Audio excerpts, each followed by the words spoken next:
Okay, so I'm back.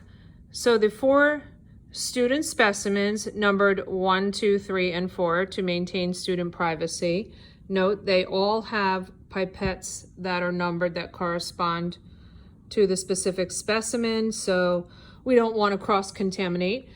We have these bottles back here. We have our positive control and the negative control to make sure that our testing solution works. This is the fictitious drug Burtanol, and we have a Burtanol testing solution that we are going to use.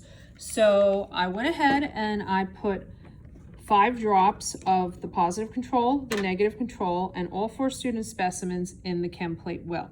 So now what I'm going to do is I am going to add the Burtanol test solution, and we're going to look for color changes. So here we go.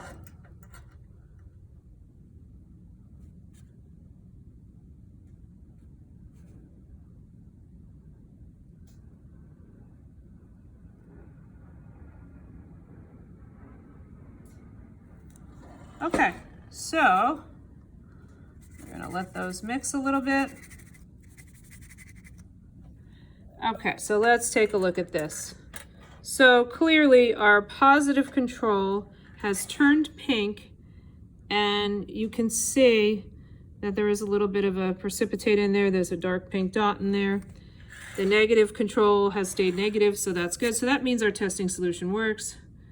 And student number 1 is very strongly positive with a lot of bright pink precipitate in there. The pink indicates a color change. Students number 2 and 3, no color change. Student number 4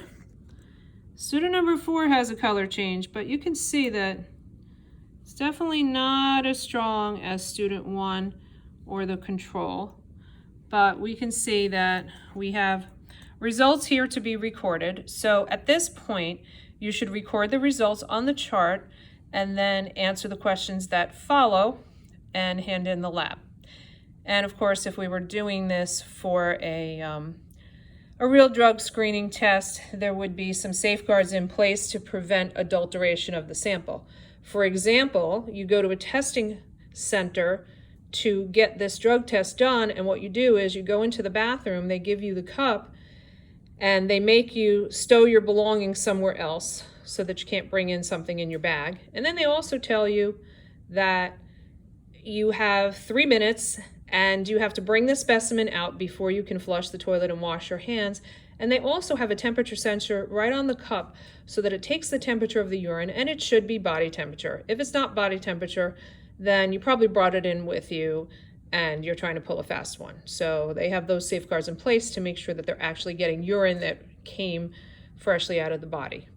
So let's finish up our lab and submit it on Google Classroom, and have a great day. Thank you.